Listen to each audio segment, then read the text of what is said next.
Mobile আসিল কি খেলা লাগিল, লেখাপড়ায় আমার বসে না। পেটে ভাত নাহি তাক, পেটে ভাত নাহি যাক, পরনে কাপড় নাই থাক, মোবাইল ছাড়া দিন চলে না। মোবাইল আসিল কি খেলা লাগিল, লেখাপড়ায় আমার বসে না।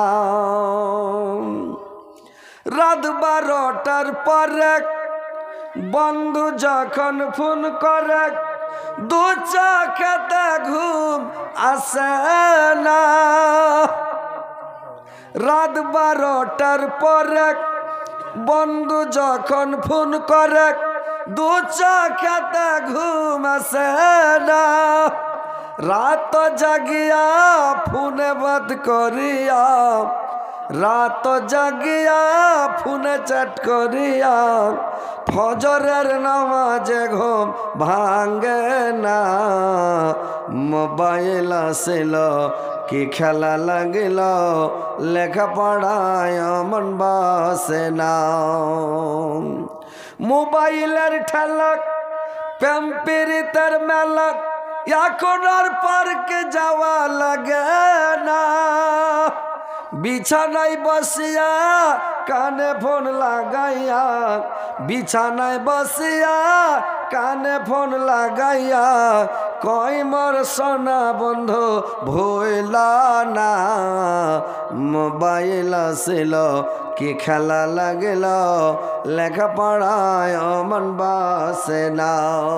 তো ভাই মোবাইল যে আসলো, তো মোবাইলে আজকে মানুষের মিথ্যা কথাটা বেড়ে গেছে, মোবাইলে মানুষের পাপ করাটা বেড়ে গেছে। এখন মানুষ মিথ্যা কথা বেশি বলছে, মোবাইলে পাপ বেশি করছে। তো ভাই আমার মোবাইল খুব দেখিয়েন না, তসবিহ পড়েন, জিকির করেন, আল্লাহকে ডাকেন। যদি সুবহান আল্লাহ 100 বার পড়েন, আল্লাহর 4টা তসবিহ সবচাইতে বেশি পছন্দনীয়। আল্লাহর কাছে 4টা তসবিহ অতি প্রিয়। কি 4টা তসবিহ? একটা হচ্ছে সুবহান আল্লাহ, একটা হচ্ছে আলহামদুলিল্লাহ, একটা হচ্ছে লা ইলাহা ইল্লাল্লাহ, আর একটা হলো আল্লাহু আকবার। এই 4টা তসবিহ আল্লাহর নিকটে অতি প্রিয়, আল্লাহর নিকটে অতি প্রিয়। যদি সুবহানাল্লাহ 100 বার পড়েন ভাই, তো 100 বার সুবহানাল্লাহ পড়লে 1000 নেকি আপনার আমলনামায় লেখা হবে, 1000 গুনাহ আপনার মিটিয়ে দেওয়া হবে।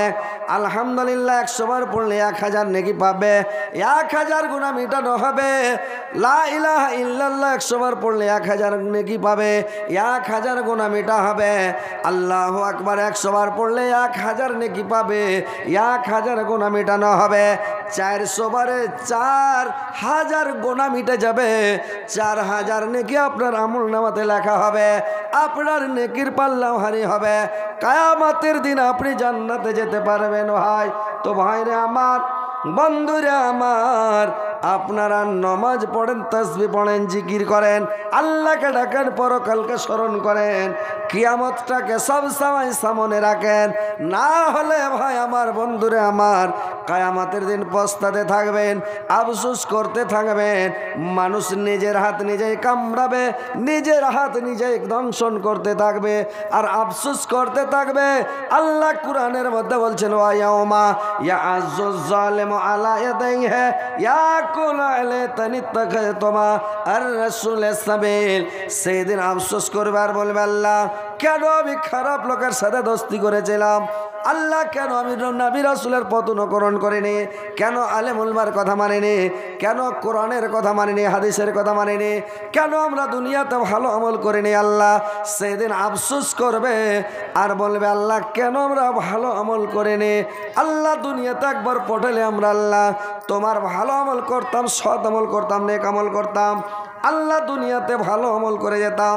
কিন্তু ভাই আমার, মানুষ পৃথিবীতে একবার জন্ম নিয়েছে, একবার মৃত্যু হবে।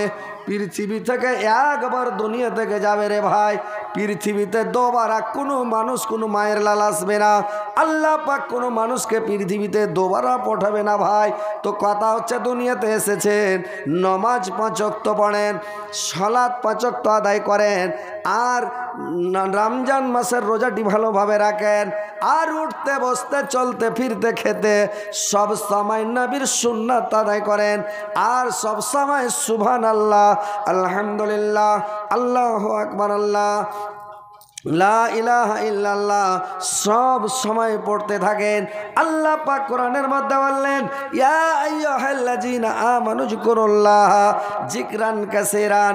হে বিশ্বাসীগণ, হে ঈমানদারগণ, তোমরা সব সময় আল্লাহকে স্মরণ করো, আল্লাহকে অধিক পরিমাণে স্মরণ করো, সব সময় বেশি বেশি করে আল্লাহকে তোমরা স্মরণ করো, আল্লাহকে ডাকো। দেখো ভাই, কিয়ামতটা বেশি দূরে নাই, কিয়ামত বেশি দূরে নাই ভাইরা আমার, বন্ধুরে আমার, কিয়ামতটা বেশি দূরে নাই। যখন আপনার মওত হয়ে যাবে, যখন আপনার আজরাইল এসে গলা টিপে ধরবে, তখন আপনার কিয়ামত শুরু। একজন সাহাবী বললেন, ইয়া রাসূলুল্লাহ, নবী গো আপনি বলুন তো হুজুর, আপনি বলুন তো নবী গো, যে কিয়ামত কখন হবে?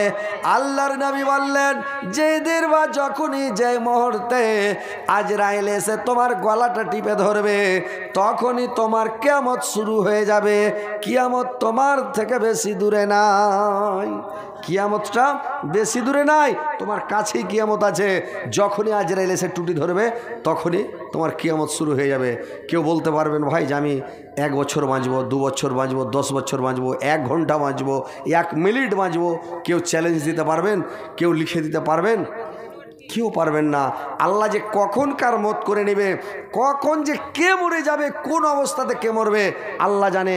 আজকের কথা, আমার একটা পোতা, আমার বোনের পোতা, মানে আমার পোতা, আমার বোনের পোতা, একটা আমার ভাইগিনার বেটা বোম্বাই গিয়েছিল কাজ করতে, হলো 3-4 মাস যাওয়া। ওখান থেকে 6-7 তালা বিল্ডিংয়ের ওপরে কাজ করছিল।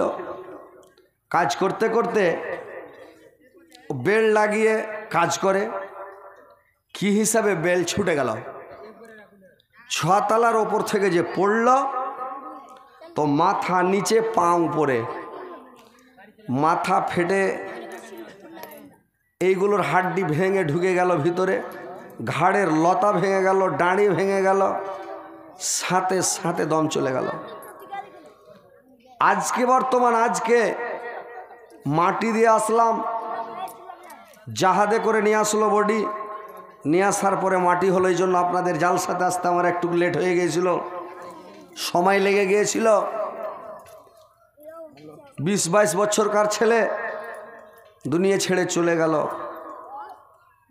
কেউ জানে যে এইভাবে মারা যাবে, এইভাবে মরবে, কিন্তু মত কখন কার চলে আসবে, কখন কে মরে যাবে আল্লাহ জানে। মানুষ কেউ বলতে পারবে না ভাই কার কোন অবস্থাতে মত আছে। তো ভাই, মত কখন হবে বলা যাবে না।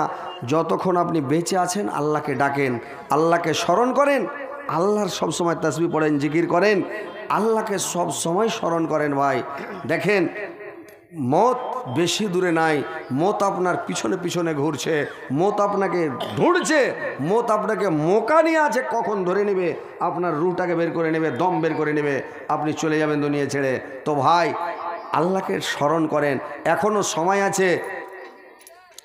আজ মরলে কালকা 2 দিন, পরের দিন কেউ কাঁদবে না, যাদের জন্য করলা কামাই, মরলে তারা চিনবে না।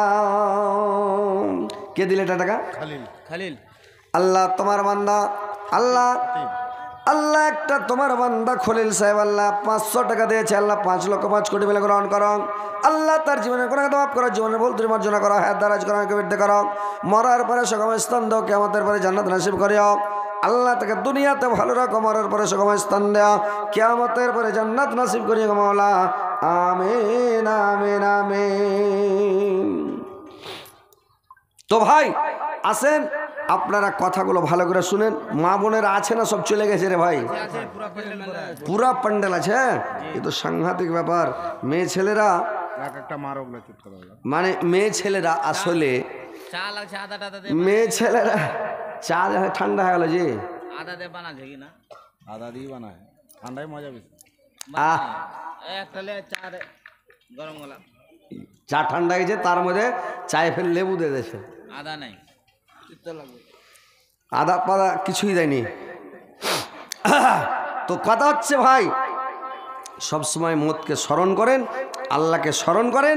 কখন মরে যাবেন, কখন মত হয়ে যাবে, কখন আপনার মত পাছে পাছে ঘুরছে, কখন আপনাকে ধরে নিবে, আপনি চলে যাবেন। দুনিয়াতে ভাই টিকবেন না। আর মা খালারা, আমার নানিরাকে, আমার বোনেরাকে, আমার খালারাকে বলছে, তোমরা মেয়ে ছেলে জাহান্নামে কয়েকটা কারণে বেশিরভাগ যাবে। কি কারণ? মেয়ে ছেলেরা জাহান্নামে যাবে ওদের অলসতার কারণে, আসকতের কারণে। আসকত বুঝেন তো? কি আসকত মেয়ে ছেলের? মেয়ে ছেলের আসকত হল এই যে মেয়ে ছেলেদের মানে নমাজ পড়তে হয়, মাঝে মধ্যে মাসে 3 দিন 4 দিন 5 দিন 7 দিন নামাজ ছুটে যায়, কিন্তু নামাজটাকে কাজা করে আদায় করতে হবে না। এটা আল্লাহ অফার ছেড়ে দিবেন ওদেরকে, এটার কোনো হিসাব নিবে না। কিন্তু রমজান মাসে যদি রোজা ছুটে যায়, রোজাটাকে কাজা করে আদায় করে নিতে হবে। কিন্তু মেয়ে ছেলেরা যখন ভালো হয়ে যায়, যখন ওদের অসুখটা ভালো হয়ে যায়, বেমারিটা ভালো হয়ে যায়, কারোর 3 দিনে ভালো হয়, কারোর 5 দিনে ভালো হয়, কারোর 7 দিনে ভালো হয়। তো যখন বেমারি ভালো হয়, যার 5 দিনে ভালো হয়, 2-3 দিন ফরজ গোসল করে না, গোসল করে নামাজ পড়তে লাগে না, আসকত করে 2-3 দিন কাটিয়ে দেয়। 7 দিনে ভালো হলে আরো 2-3 দিন কাটিয়ে দেয়। এই যে আসকত করে সময়টাকে ওরা কাটিয়ে দেয়, এই কারণে ওরা জাহান্নামে বেশিরভাগ যাবে। আর মেয়ে ছেলে আর একটা কারণে জাহান্নামে যাবে, যে মেয়ে ছেলেরা কথায় কথায় খালি বরদোয়া করে। বরদোয়া করতে হবে না, মানুষকে বরদোয়া দিতে হয় না, কোনো মানুষকে বরদোয়া দিবেন না। মায়েরা বোনেরা আমার ভালো করে শুনেলেন, বরদোয়া দিতে হবে না। আর মেয়ে ছেলেরা কি করে? পুরুষের সাথে কথায় কথায় পুরুষের সাথে তর্ক করে, পুরুষের মুখে মুখে তর্ক করে, পুরুষের মুখে মুখে বাদবাজা করে। এই কারণে মেয়ে ছেলেরা বেশিরভাগ জাহান্নামে যাবে। মানে এই 3টা কারণে মেয়ে ছেলেরা বেশি জাহান্নামে যাবে। 1 নাম্বার আসকত অলসতার কারণে জাহান্নামে যাবে। 2 নাম্বার এরা জাহান্নামে যাবে। মেয়ে ছেলেরা যাবে মানে করে কি? খালি বরদোয়া করার কারণে। বরদোয়া করতে হয় না। আল্লাহর নবী বলেছেন, তোমরা বরদোয়া মানুষকে করবে না, কোনো জিনিসকে বরদোয়া করবে না। একটা লোক করেছি কি, মানে আগা যুগা কিরকম পচ্ছা ঝাঁওয়াটা ছিল রে ভাই। যারা বয়স্ক লোক, বুড়া মানুষ, ওরা বলতে পারবে কেমন পচ্ছা ঝাঁওয়াটা ছিল। পশ্চিম দিকে মুখ করে যখন হাঁটতে হতো, হাঁকড়া সিনা ফুলে হাঁটতে হতো, এত ঝড় বইতো, পচ্ছা ঝাঁওয়াটা বইতো না। আগা যুগে যখন আমরা ছোট ছিলাম দেখেছি, হ্যাঁকড়া হয়ে হাঁটতে হতো না, তো ঠেলা ফেলে দিবে, এত জোর ঝড় বহে। তখন হ্যাঁটতে হয় জোর করে, ঠেলা ফেলে দিবে। পোহাতে সব এলান করে দিলে ম্যাকে যে সব ভাত টাত রেঁধে তো গাঁ পুরা সারা হয়ে যাবে। পোহাতে ভাত রেঁধেলে সব পোহাতে ভাত রেঁধেলি তো কাকা যুগে এরকম একটা সিস্টেম ছিল, যুগে এরকম ঝড় বইতো। তো একটা লোক হাঁটছে আর ওর পাঞ্জাবি সার সার সার সার করে উঠছে, তো ও বাতাসকে বরদোয়া করে দেয়। আচ্ছা, বাতাসটা বইছে তো আল্লাহর অর্ডারে বাতাসটা বইছে, তো এই খ্যাপা করেছে কি বাতাসকে বরদোয়া করে দিয়েছে। আল্লাহর নবী বললেন, আল্লাহর অর্ডারে বাতাস বইছে, তুমি কেন বরদোয়া করলে? কোনো মানুষকে যদি বরদোয়া দাও, কোনো গাছপালাকে বরদোয়া দাও, কোনো জিনিসকে তুমি বরদোয়া দাও, তোমার বরদোয়াটা যদি অরিজিনাল হয় তো ওকে লেগে যাবে। আর যদি তোমার বরদোয়াটা অরিজিনাল না হয়, ওই বরদোয়াটা সারাদিন উড়ে বেড়াবে, ঘুরবে বেড়াবে। সন্ধ্যার টাইমে, মাগরিবার টাইমে তোমার ঘাড়ে যায়, তোমার ঘাড়ে ওই বরদোয়াটা চেপে বসবে। তোমাকে ওই বরদোয়াটা, তোমাকে ওর সাজা ভুগা তোমাকে মরতে হবে। মতের আগে আগে ওই কষ্ট তোমাকে ভুগা মরতে হবে। আল্লাহর নবী বললেন, কাউকে তুমি বরদোয়া করবে না। কেউ যদি তোমার ওপর জুলুম করে, অত্যাচার করে তোমাকে কষ্ট দেয়, তোমার ওপরে জুলুম করে হলো জালেম, তুমি হচ্ছ মাজলুম, তুমি বিচারটা আল্লাহকে দিয়ে দাও। আল্লাহ আমার ওপর জুলুম করছে, আল্লাহ আমার ওপর অন্যায় করেছে, এর বিচারটা তুমি করিও আল্লাহ, এই বিচারটা তোমাকে দিলাম আল্লাহ, তুমি এর বিচারটা করে দিও। বাস এটা বলে ছেড়ে দাও, বিচার আল্লাহ করে নেবে। কিন্তু ভাই আপনি কই 4500 টাকা দিলে 3 জনা মিলিয়ে 3 জনাতে 4500 টাকা দিয়েছে। সুবহানাল্লাহ। আল্লাহ তোমার বান্দা মাওলা গো 4500 টাকা 4500 টাকা আল্লাহ তোমার বান্দারা 3 জন মিলে দিয়েছে, 3 15 45। আল্লাহ তোমার বান্দাকে আল্লাহ তুমি মানে একসাথে 3 জনকে জান্নাতে প্রবেশ করাও আল্লাহ, তুই পাশাপাশি জান্নাতে রাখিও আল্লাহদের সুখের জীবন বানিয়ে দিও আল্লাহদের শান্তিতে রাখিও দুনিয়াতে, আল্লাহদের ইজ্জত সম্মানকে বাড়িয়ে দাও, পজিশনকে বাড়িয়ে দাও আল্লাহ, দুনিয়াতে সুখের জীবন বানিয়ে দাও আল্লাহ, এদের রুজি রোজগারে বরকত দাও, কামাইতে বরকত দাও, ব্যবসা বিজনেসে বরকত দাও, ফসল পানিতে বরকত দাও, কামাইতে বরকত দাও মাওলাম। তোর বান্দা যে আজ হাত তুলেছে তোর দরবারে, তোর রহমতেরি ভিক্ষা আমাদের মাওলা দে, তোর রহমতেরি ভিক্ষা আমাদের মাওলা দে, তোমারে দয়া খোদা অন্তরে রাখি সদা, পাপি তাপি বান্দা মরা, পাপি তাপি বান্দা মরা এই যে সংসারে, তোর রহমতেরি ভিক্ষা আমাদের মাওলা দে, তোর রহমতেরি ভিক্ষা আমাদের মাওলা দে। তো ভাই कितना हुआ है? 3 জন ভাই আমার দিয়েছে, যদি আপনারা কেউ বাকি থাকেন তো দেন। আর একটু আমি আপনাদেরকে আরেকটু শোনাচ্ছি কোরআন হাদিসের কথা শুনেন। যে মা বোনদের সম্পর্কে বলছিলাম যে আমার মায়েরা বোনেরা এই যে 3টা কাজ করে, 1 নাম্বার অলসতা, 2 নাম্বারে মানে বেশি বরদোয়া করে, আর 3য় নাম্বার হলো ওরা স্বামীর সাথে তর্ক করে, মুখে মুখে তর্ক।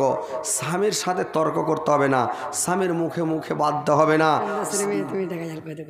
আর মুখে মুখে বাধ্য হবে না, আর স্বামীকে কষ্ট দিতে হবে না। এইভাবে তোমরা দুনিয়াতে যদি চলো তোমরা জান্নাতে যাবে।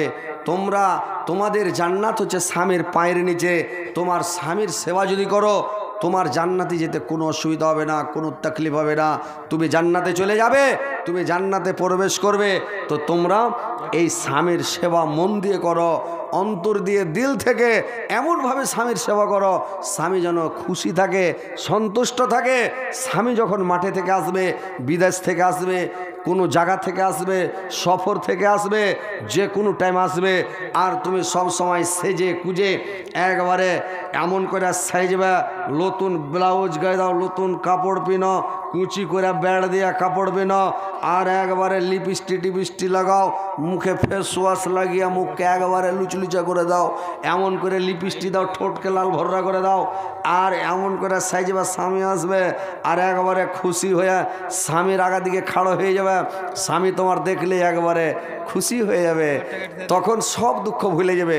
একজন সাহাবী ছিল, একদিন রাসূলুল্লাহ লেখে হাদিসতে সাহাবা লইয়া গেল জিহাদ করিতে, জিহাদ করিয়া ফিরে আসিতে লস্কর, আগামী খবর হল মদিনা শহর, জেনাডা মদিনা সব শুনে সমাচার, সাফাই হইল আর করিল সিঙ্গার, এক বেবে সোনা মানব কেসা সতী বিবি, স্বামীরা তবে কেসা শুন তার খবে, এক বেটা ছিল সে বিবির নাকার, আল্লাহর হুকুমে হল বেমারি তাহার, দেখিতে দেখিতে এসা বাড়িল বেমার, তখনই মরিল বেটা হুকুমে আল্লাহ,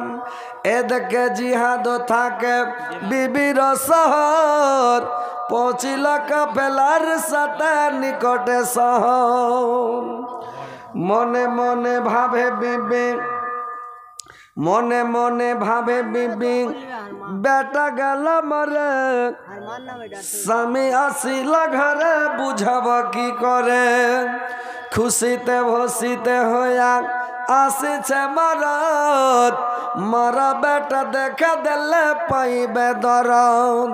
ও বাগি দুঃখ নি আল্লাহ আমি হব গুনাহগার, নারাজ হইবে পতি হুজুরে আল্লাহ।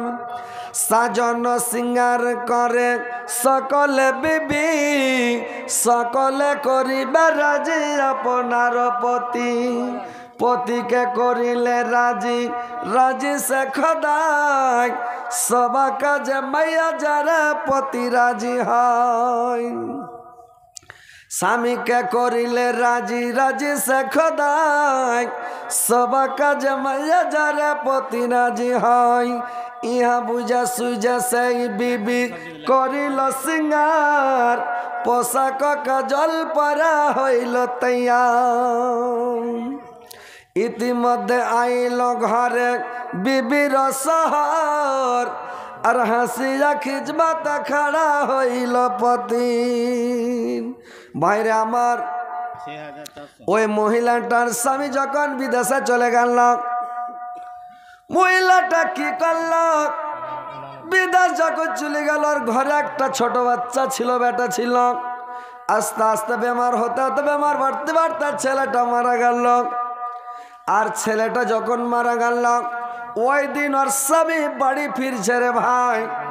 তো আর স্বামী যে বাড়ি আসছে, এবার খবর পেয়ে গেল যে আমার স্বামী আজকে বাড়ি ফিরে আসছে। 44 খবর যখন পেয়ে গেল আমার স্বামী আজকে বাড়ি ফিরে আসছে, গ্রামের সব মহিলারা সাজা পূজা করতে লেগেছে।